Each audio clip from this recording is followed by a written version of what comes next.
Vamos a ir hoy con este tercer capítulo del mecanismo de Anticitera y los números primos, que como sabéis, bueno, se ha hablado mucho y se ha dicho mucho sobre el mecanismo, pero yo le he querido dar una orientación que hiciera de puente un poco con las matemáticas porque evidentemente las matemáticas están intrínsecamente relacionadas con lo que hay dentro del mecanismo y hoy quiero hablar del número 127. Que, como veréis, tiene una relación íntima con el mecanismo, no tan directa como la del 19 del otro día, que estuvimos viendo, tanto el 19 como el 47, pero aún así el 127 también es un número bastante relevante. Estoy poniendo aquí una transparencia en la cual vuelvo a poner el mecanismo tal y como debería de haber sido. Esto es una reconstrucción de cómo tuvo que ser, ¿no? Esta caja, que debía ser más o menos del tamaño de una caja de zapatos. Y se ve en esta imagen pues, el mecanismo con su parte delantera, en la cual se ve todo ese planetario que se postula que tuvo que estar ahí, porque realmente de esta parte del mecanismo ha quedado casi nada. Se ve la rueda lateral que el usuario del mecanismo hacía girar para poner todo el mecanismo en marcha. Y luego en la parte derecha de la imagen pues, está una explosión, digamos, una imagen explotada, o sea, digamos, con todos los detalles, todo el lujo de detalles de cómo es el mecanismo por dentro, todos los mecanismos y todos los engranajes y en particularmente se ve la parte trasera del mecanismo donde están los indicadores en espiral del cual ya hablamos del primero, del de arriba en el programa anterior. Vamos a concentrarnos en la parte delantera, porque la significación del número 127 tiene que ver con el movimiento de la Luna. Y aquí veis como digo, ese planetario en el cual se movían todos los cuerpos conocidos, el Sol, la Luna y los 5 planetas. Y bueno, pues una parte superior y una parte inferior en la cual hay lo que es un parapegma, que es una especie de indicaciones de cuando se produce el orto y el ocaso de las estrellas con respecto al Sol. Y como digo, vamos a concentrarnos en ese movimiento lunar, ¿no? Aquí se ve en esta imagen cómo hay una parte central de ese planetario en la cual se mueve la Luna y se ve como la Luna, y eso se ha conseguido ver muy claramente porque esta parte sí se ha preservado el mecanismo. Había una pequeña bolita que representaba el movimiento lunar, y no solo eso, sino que además este vástago que contiene la bolita tenía un giro de tal manera que permitía que la Luna girara a su vez y representara las fases de la Luna. De tal manera que cuando el indicador de la Luna estaba opuesto al del Sol, pues se veía claramente la Luna llena, y cuando estaba alineado con el Sol, pues estaba en luna nueva. Aquí en esta imagen siguiente estoy poniendo el mecanismo principal, el engranaje principal del mecanismo Anticitera, que se movía a través de la entrada,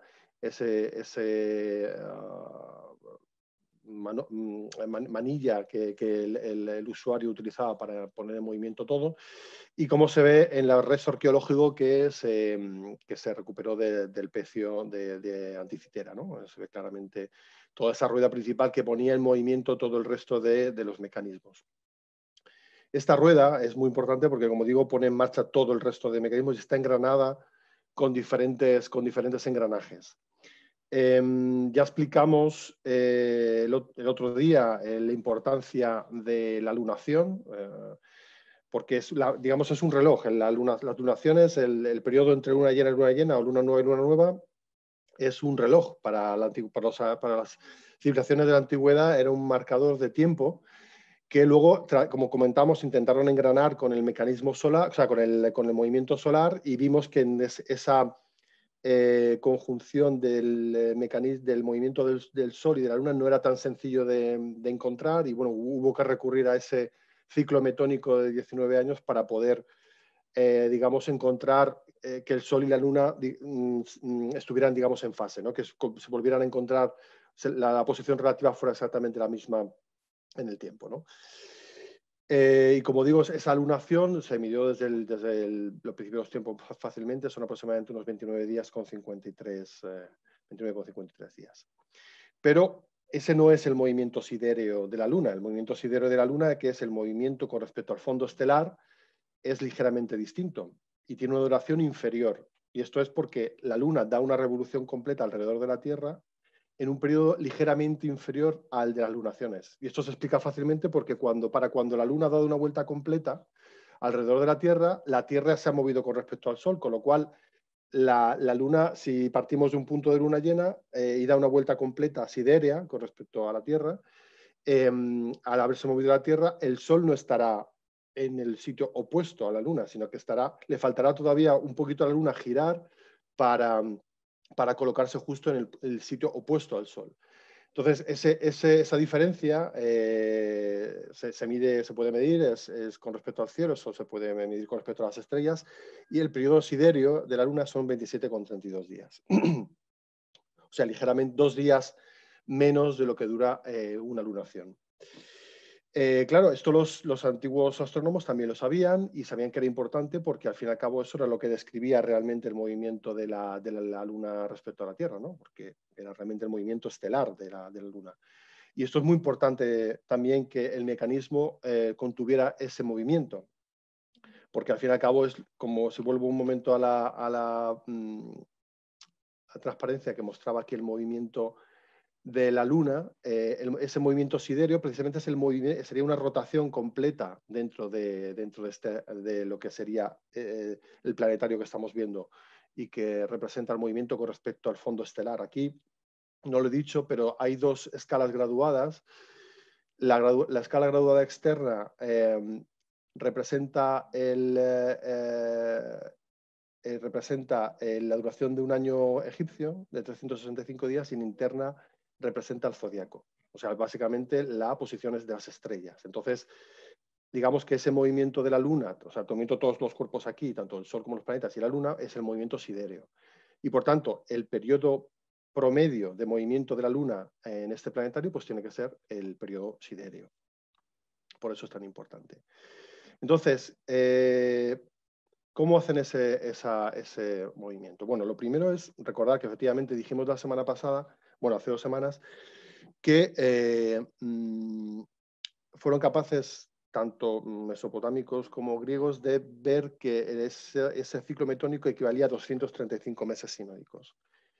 Del hecho de que la posición de la Luna tras esos 19 años sea exactamente la misma, también con respecto a las estrellas, significa que no solamente esos 19 años trópicos coinciden con un número entero de meses sinódicos, sino que también coincide con un número entero de meses sidéreos, que como digo son los que tienen una duración de 27,3 días.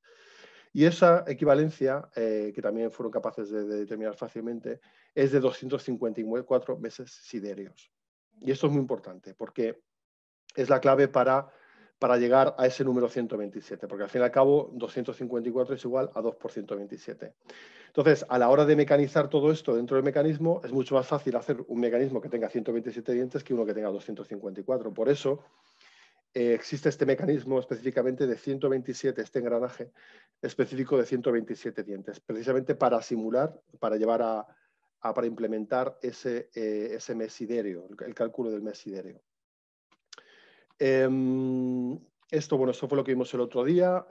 Simplifiqué un poco la secuencia de engranajes que comenté el otro día. Aquí puse 32 19avos. Esto, para los que nos están oyendo, he vuelto a poner la secuencia de razones que hay entre los engranajes del mecanismo, y recordábamos que para llegar al ciclo metónico que se representaba en la parte superior del reverso del mecanismo, se utilizaban 6 engranajes y quedaban al final una razón de 5 19avos. De tal manera que pasando 19 años, o sea, dando 19 revoluciones, el indicador trasero daba 5 revoluciones.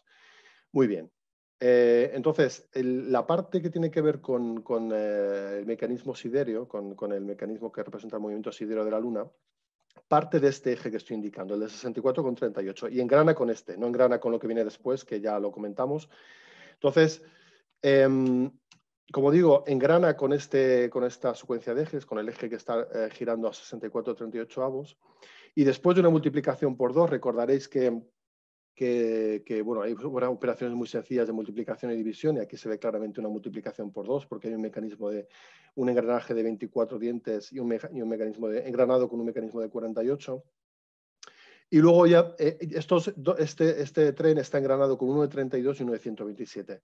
Si uno, el famoso de 127 que estaba comentando, si uno ya hace toda esta operación, el resultado es que todo este tren de engranajes, y en particular el eje final, da 254 vueltas en 19 revoluciones del eje principal. O sea, ¿os acordáis de la rueda principal de los 4 radios que vimos en la imagen anterior, que es el engranaje principal del mecanismo? Cuando ese engranaje da 19 revoluciones, la salida de este eje da 254, que es precisamente lo que estaban buscando los diseñadores del mecanismo. Hacer que en 19 años solares, 19 años normales, hubiera algo que diera 254 revoluciones. Y ese algo que da 254 revoluciones es precisamente el indicador que veíamos al principio de la Luna en el planetario de la parte del anverso del mecanismo. Esto que ya de por sí, bueno, es algo notable, ¿no? y enlaza muy bien con lo que estuvimos hablando el otro día, ya de por sí sería bastante, como digo, notable, pero es que la cosa no se queda ahí. Los diseñadores del mecanismo, que ya conocían, tenían mucha información heredada, como comentamos en otra ocasión, de las observaciones de los babilonios y los caldeos, sabían que la Luna no se movía de manera uniforme, que había que durante todo un periodo siderio, la Luna había una parte en la cual se movía más rápido y una parte en la cual se movía más lento. Y sabían más o menos cuál era esa desviación que se producía en el movimiento de la Luna. Y esto ha sido algo que ha sido difícil de entender porque cuando se ha estado estudiando el mecanismo, porque no había había partes del mecanismo que en las tomografías en los rayos X no se veían muy bien, hasta que llegó el equipo de Fritz a partir del año 2005 y pudo hacer unas tomografías mucho más precisas del mecanismo. Entonces, cuando ya consiguieron hacer esas tomografías más claras y más nítidas, se dieron cuenta de que había un tren complejo de 4 ruedas de 50 dientes para el cual nadie había conseguido explicar qué es lo que estaban haciendo ahí. Era muy extraño, ¿no? Porque era como decir, si tú engranas ruedas de 50 dientes entre sí, no estás haciendo realmente nada, porque es simplemente transmitir un movimiento con el mismo ratio, con lo cual es, digamos, cambiar de eje, pero a las mismas revoluciones.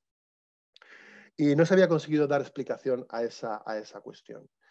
Y sin embargo, el equipo de Fritz, después de investigar ese asunto y después de romperse el cerebro a intentar entender todas estas cosas, se dieron cuenta de para qué servía. Y realmente es fascinante el ver el hecho de qué manera tan inteligente fueron capaces de simular y de llevar a una implementación mecánica el movimiento excéntrico de la Luna.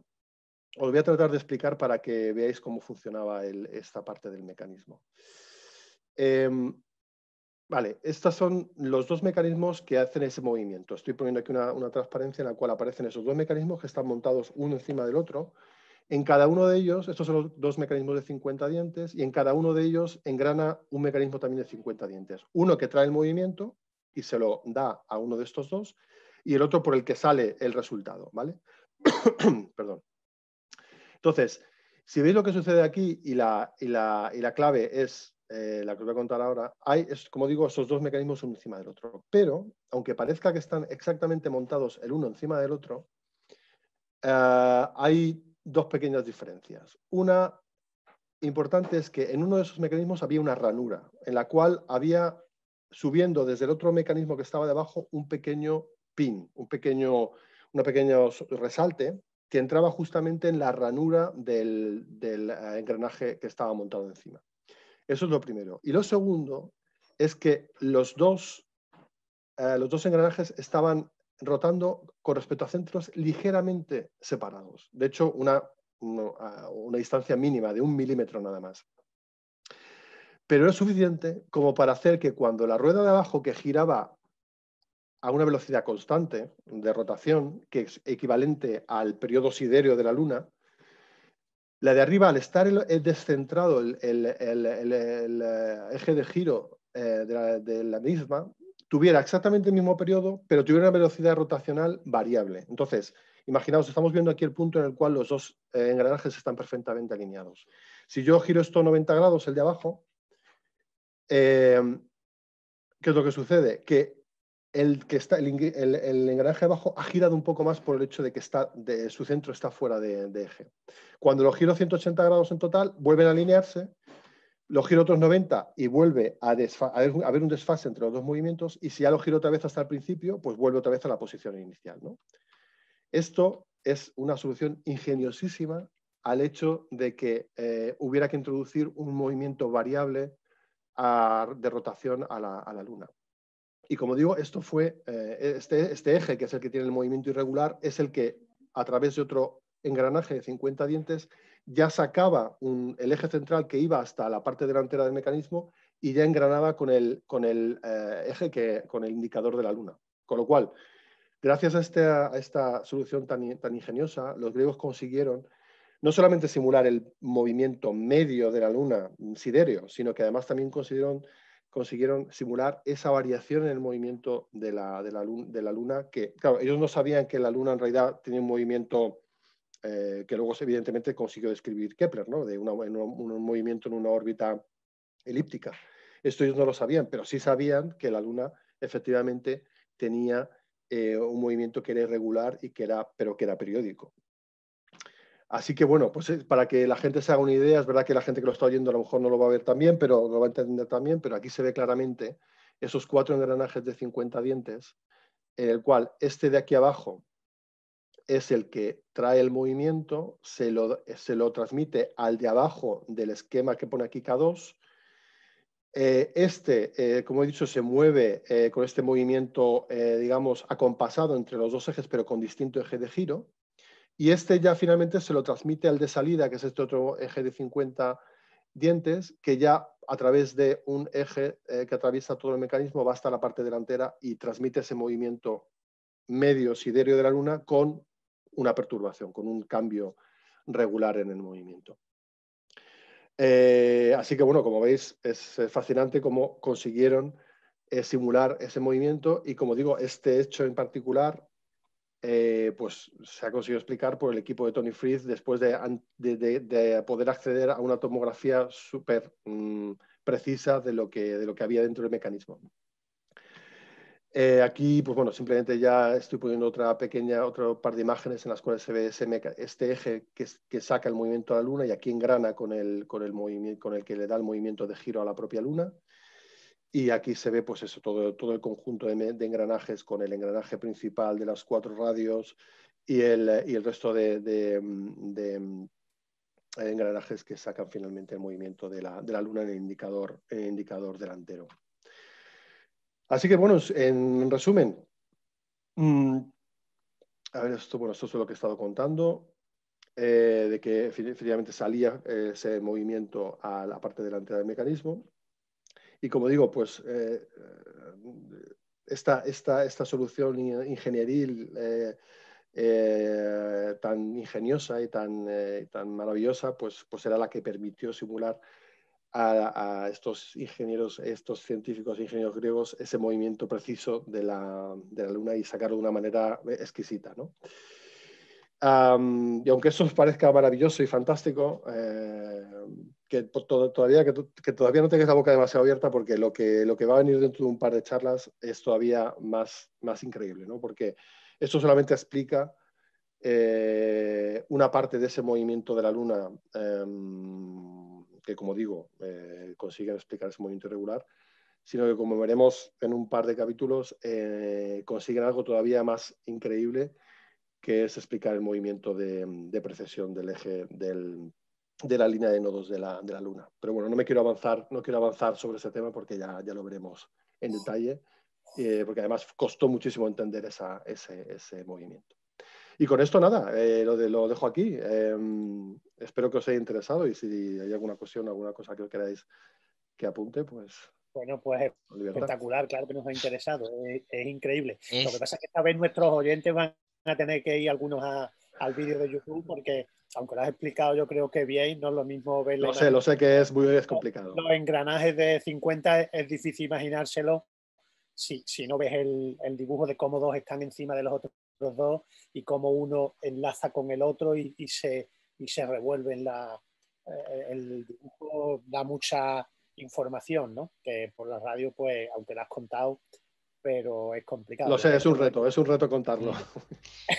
Alucinante, Juan Luis. Esto es... Yo me he quedado pasmado. Yo me he quedado, o sea, no solamente me he quedado alucinado, sino que he tomado ya varias ideas para cuando explique los engranajes y los trenes de engranajes, ya sé alguna cosa que poner para los exámenes de mis alumnos.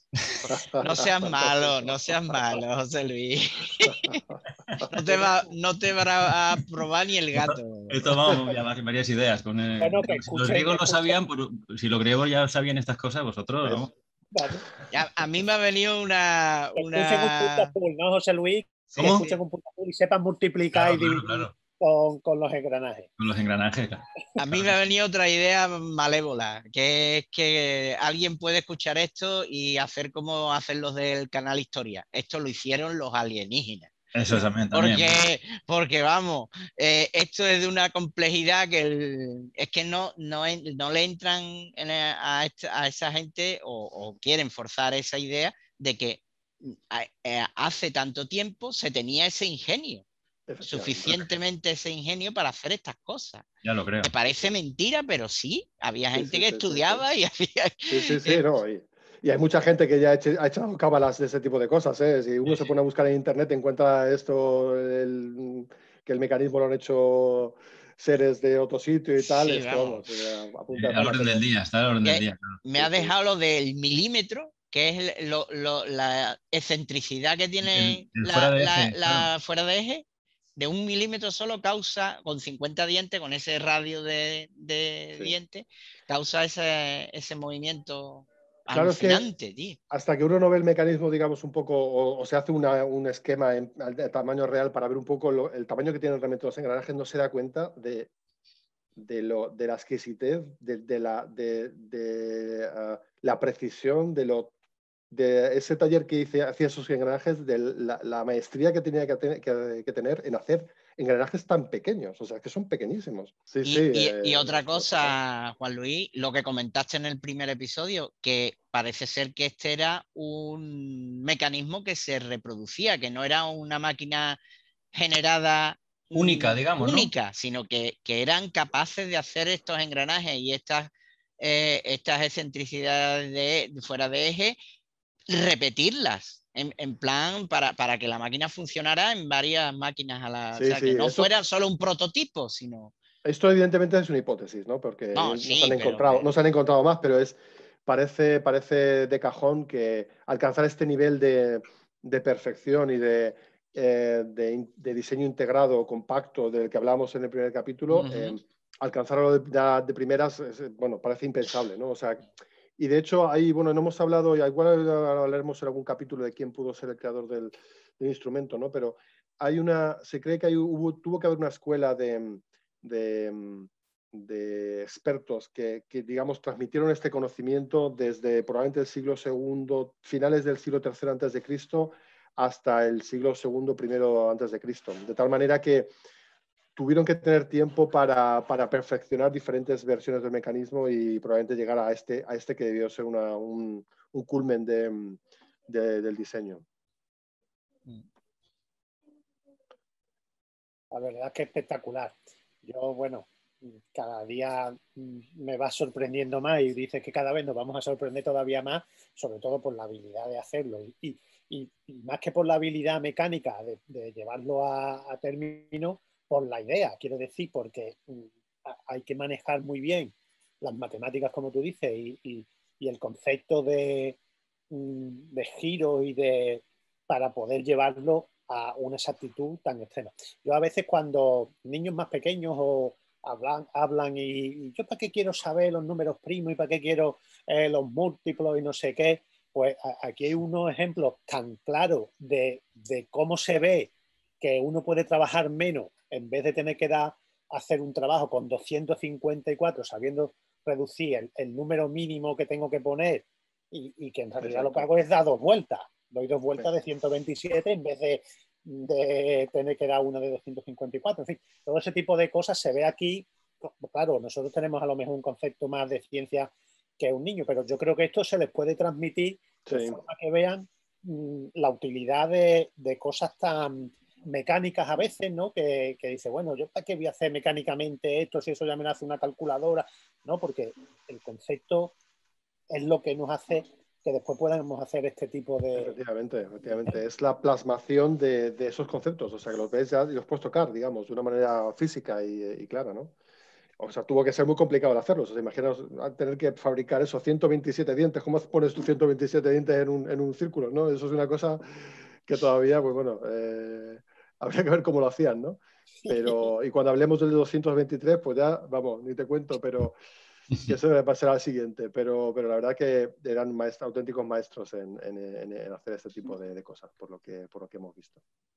Y eso, creo que desde el punto de vista digamos, educacional, son ejemplos estupendos como para poder trasladar ejemplos prácticos a los niños. El conocimiento del cielo, los años sinódicos, sabían lo que tardaba la luna en dar la vuelta, que era más o menos de una lunación, en fin, eran unos conocimientos astronómicos fantásticos y sin saber todavía Kepler y elipses y nada, se apañaban con lo que...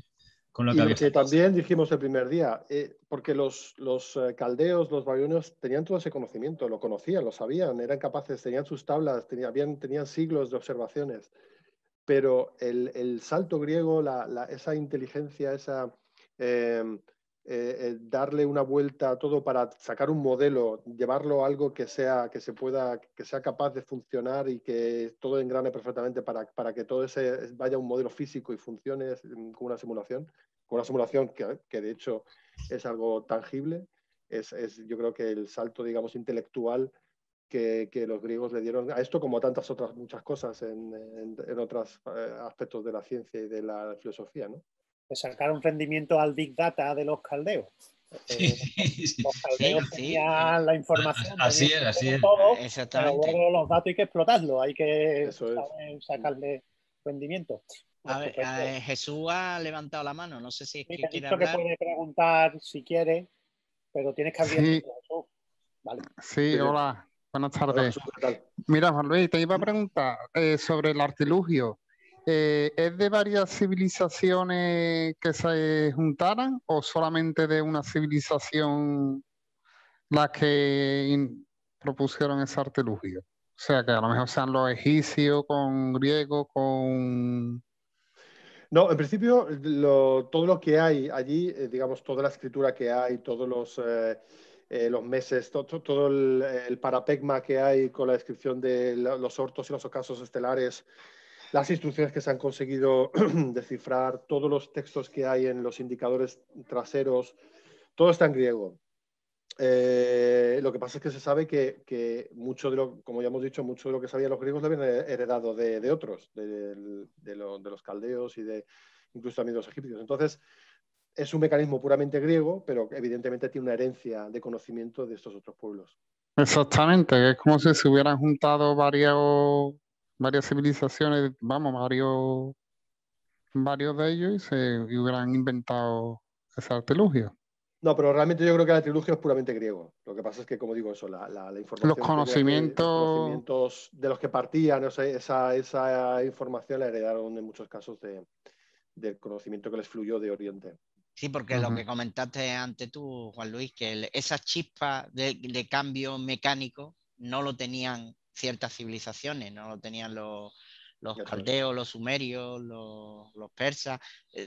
Eso fue puramente explosión griega, ¿no? Digamos. El ingenio griego. Sí, claro. Sí, pero no solo el mecánico, también la inventiva, ¿no? Que quizás, el plantear el modelo en sí. Plantear el modelo, es decir, la idea de Platón es la modelización, el modelar las cosas con los datos que tengo y ser capaz de abstraer y sacar un modelo. Tengo muchos datos, pero esto no me sirve, si me sirve o me sirve para más o menos para ver, para predecir un poco, pero abstraer los datos y llegar a hacer un modelo que simule lo que hacen los datos, es donde está el avance quizás de toda la época griega, ¿no? O de gran parte de la época griega, aunque hablamos de la época griega como si fueran griegos, y en la época griega Grecia era todo el mundo, prácticamente. Y quiero decir, estaban expandidos por muchos sitios, y de hecho muchos de los filósofos y de los matemáticos griegos estaban en otra zona que no era lo que hoy entendemos por Grecia. Sí, eso es. Ahí me refiero que puede ser de los pitagóricos, al ser matemática, no sé, ya eso Juan Luis sabrá un poco más y nos dirá... Los pitagóricos, que creo que es demasiado antiguo, sería demasiado antiguo. Sexto antes de Cristo, pero eso digo, a lo mejor eso se va heredando y siglos más tarde pues ya se... A ver, probablemente los conceptos matemáticos y de aproximación a un problema desde el punto de vista de matemáticas, evidentemente beberá de lo que hicieron los pitagóricos, de Euclides, que los elementos de Euclides también estaban ahí, pero se cree que probablemente todo esto empezó en la época de Arquímedes, probablemente en el siglo III antes de Cristo. De hecho, si no recuerdo mal, creo recordar que haber leído que un par de siglos más tarde uno de los historiadores romanos contaba que el general que sitió la ciudad de Siracusa, que era donde estaba Arquímedes, cuando Arquímedes sabéis que falleció tras la conquista de Siracusa a manos de un soldado romano, pero el general romano que llevaba la conquista pidió que todo ese material que tenía Arquímedes pasara a sus manos. Y se habla de que este general tuvo un mecanismo que parecía un planetario. Entonces, se sabe que Arquímedes tuvo que hacer algo parecido a esto. No tan complejo porque el conocimiento que tiene este mecanismo llegó a manos griegas más tarde. Pero porque hubiera un mecanismo inicial que hubiera desarrollado Arquímedes es una tesis bastante seria. Y que la escuela, digamos, de expertos que hubieran hecho los mecanismos posteriores hubieran nacido de la mano del conocimiento que tenía Arquímedes es bastante plausible.